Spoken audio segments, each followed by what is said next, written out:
everybody. It's the 13th Wolfman. You know what today? Today I'm doing another question for the Brother Max Challenge. That's right.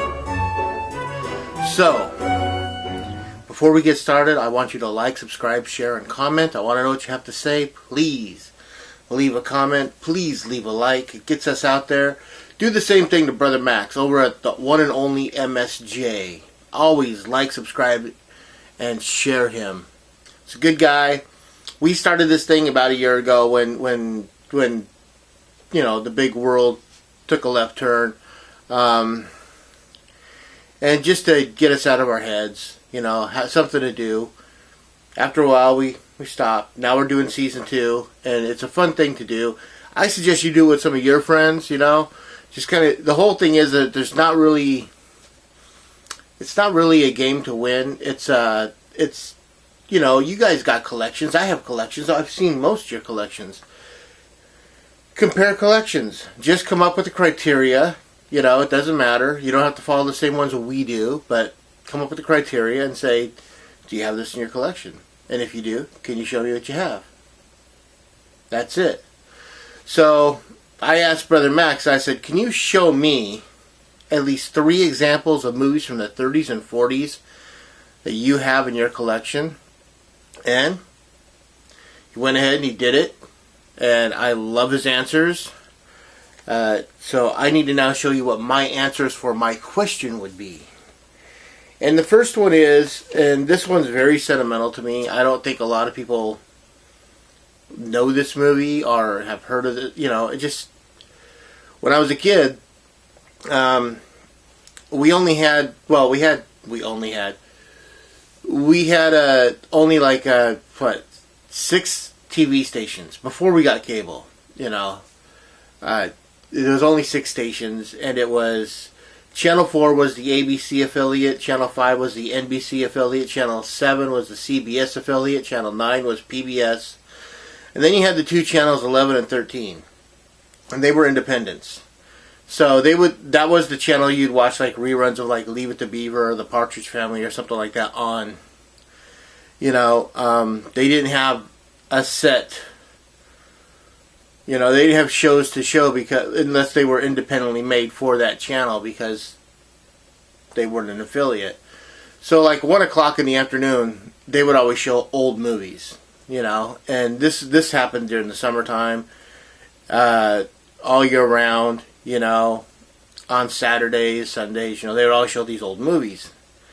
And one movie I could look forward to seeing every year around Thanksgiving, well, there were 2. There was Wizard of Oz, which was always on one of the big affiliates, and this movie. The movie that inspired Saving Private Ryan, and that is The Fighting Sullivans. Let's put it over here. There we go. Switch hands. The Fighting Sullivans. 5 brothers that grew up in, like, this town in, I don't know, I want to say Iowa, but I'm not positive. But they grew up in this town. World War II breaks out, and the 5 brothers are like, they're always together. They're always a force. If they play football, it's the 5 Sullivan brothers against the rest of the neighborhood, you know. If it's just they're always together, so they're like, okay, wars broke out, we need to go down and enlist, and they go upstairs to find, you know, when it breaks out, they go upstairs and they talk about where they're going to go, and they all want to join the Navy. Okay, they go down to the recruitment office, and my favorite scene in this movie is, you know, so they're going up to the recruiter, oldest to youngest. First guy walks up there and goes. And the recruiting sergeant goes, what's your name? And he goes, Sullivan. Oh, okay, well, get this and, you know, take a seat over there. Next guy walks up and he goes, what's your name? Sullivan. And this recruiting sergeant's kind of like, oh, okay. Yeah, sure, you know, not a problem. Go sit over there with your brother. Next guy walks up and he goes, what's your name? Sullivan. He's like, oh, a trio. This is awesome. The 4th guy walks up and he goes, don't tell me your name, Sullivan. He goes, okay. He goes, what's your name? Sullivan. You know? And then the last one, the only brother in the whole crew that's married, George Sullivan, walks up and he's like, 5 brothers. They got to serve together on a ship, and this is the reason why in the Navy or in the service that brothers can't serve. Brothers or family members can't serve together anymore because the entire Sullivan family was wiped out in like, you know, a battle. But this is such a great movie. I love this movie, The Fighting Sullivans. I mean, it's old, it's black and white, it's 40s. This is a very, very good movie. If you haven't seen it, I suggest finding a copy, whether it be digital or whatever, and check it out. It's a good movie. Next is the Dashiell Hammett movie. It is The Maltese Falcon. This is a 3-disc set. This was back when DVDs first started coming out. They restored the Maltese Falcon, so this is the restored version. And on discs 2 and 3, they have like other Dashiell Hammett mysteries. You know, they have the previous movie versions of the Maltese Falcon. This is the 1941 version. They have the 1931 version on here, and Satan Met a Lady, which is also another version of the Maltese Falcon, just under a different name. Humphrey Bogart, you know, does an awesome job. I've been watching a lot more of him lately, and a lot of his smaller roles, you know, and I can understand why people went to see his movies, because he just brought it, you know, as far as being an actor. As you can see, it's got Mary Astor in it. Trying to think who else was in this, and I am blanking. Oh well. That's number 2. Number 3 is one of my favorite Hitchcock films. Hitchcock did everything. He did Psycho, he did Rear Window, he did North by Northwest, you know, The Trouble with Harry, which is a comedy, really, when you think about it. And then he did this movie, and I like the premise of this movie, and I like the way that Hitch went about it, and that is, I confess. I confess. Guy walks into a confessional, says, I killed someone, and now it's all about the priest not being able to say anything about this confession that he's heard because of the confessional and the right to secrecy, you know, in a confessional. So these are my 3 1940s and 50s movies that I think y'all should check out. And that's the answer to my question. Now Max turned around and asked me a question, and the question was, he wanted me to show him 2 examples of animation that I have in my collection, and I couldn't get any different, you know. First one, when he asked this question, the movie in my right hand is the first thing that came to mind, and I was like, okay, well now what do do for my second one? And I just switched it from my right hand to my left hand, so it's Heavy Metal. Heavy Metal. This was such an awesome movie that came out in the early 80s. Had that Don Bluth looking type of animation to it, you know. I don't think... Okay, I could show the back. I don't see anything too terrible.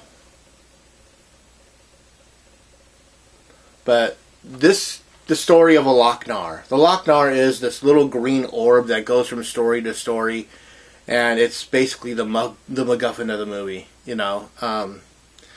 And you got 4 or 5 different stories, you know. This in itself is just one. I love this movie. It's a good time, and it has a great soundtrack. Blue Oyster Cult, Sammy Hagar singing the title song, Heavy Metal. Just tons of... It's so awesome. Everyone's got their voice in this. Cheech and Chong, you know, are in this as 2 doped out space pilots, you know. But louder and nastier than ever, Heavy Metal. It's been 15 minutes to midnight. Now call it Heavy Metal. And then my favorite of all time, I would say I don't have a lot of animation in my collection, and most of it's Disney, with the exception of like Heavy Metal and maybe a few other little things. But most of it's Disney, so I'm going to show you my favorite Disney favorite Disney cartoon of all time, and that is The Fox and the Hound. I love this movie. What are you? I'm a fox. What are you? I'm a hound dog. I love that answer. It's this is a good movie. This is probably, I'm sorry. I like some of the CGI looking stuff, like cars and stuff like that. But man, if you can get your kid to sit down and watch The Fox and the Hound and not going, why does it look so weird like that? Then you've got an awesome kid on your hand. Again, this is my favorite Disney cartoon. There's a few others, but I really, really love this. The Fox and the Hound. Now, I need to issue a question to Brother Max. Brother Max, we're going threes again. Overlooked. Okay, let's try it again. Overhyped, overwatched, and overlooked. So overhyped. Overhyped actually doesn't have to be anything in your collection at the time, but it might be something that you've seen, that you've heard a million people say, this is an awesome movie, this is an awesome movie, this is the greatest movie ever. When you get around to it, you're like, that's overhyped. That to me it's happened to me quite a few times, and when I get to my answer, you'll understand. Well, maybe you won't. I don't know. You might like the movies I don't. Overwatched. Now, I know you're on Facebook, Brother Max, and I know that you're in a few groups. What's that movie that everybody's always watching? The one that you're like, oh, well, I'm in for the weekend. I think I'll watch, fill in the blank. And it seems like one movie comes up. What do you see comes up more and more and more, And is it in your collection? If it is in your collection, please, share with the class. I have a movie. I want to go strictly horror on this, but one movie I will say that I have overwatched in my collection, Captain Ron. I have a friend that used to come over, and every time he'd come over, before he left, he'd want to watch Captain Ron. I love Captain Ron, And when we get lost, we'll just pull over and ask for directions. That Captain Ron. I like that, but I didn't want to get burned out on Captain Ron. I didn't want to be able to go, oh, I've seen it too much. So I kind of pull it out of the rotation when we started, whenever I see him from that, I'm like, oh, we can't watch it every time, man. But that's just an example. That's not the movie I'm gonna talk about. And then there's Overlooked. And Overlooked is, I have a perfect example of this movie. I have a movie, it's a horror film, and like I said, we're going horror this time. It's a horror movie, and I never, ever, ever hear anyone talk about this movie. It was actually in the theaters at one point, and I don't even know how many people have this in their collection. That's what I mean by overlooked. It's got to be something a little obscure, something you just don't hear. Yeah, I always hear people talk about Evil Dead. I always hear people talk about Friday the 13th and Halloween and Texas Chainsaw and Saw and all this stuff. But there's also movies that came out within that time that you just never hear anyone talk about that you might be a fan of. Please show me that movie.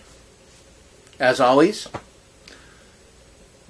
that's the criteria, Brother Max. Please check it out. See what you got. As always, like I said in the beginning, like, subscribe, share, and comment. I always want to know what you have to say. When you do subscribe, hit the bell, ding the bell, ring the bell. That way you'll be notified anytime I put something new up. And I am the 13th Wolfman, and I'm on the prowl.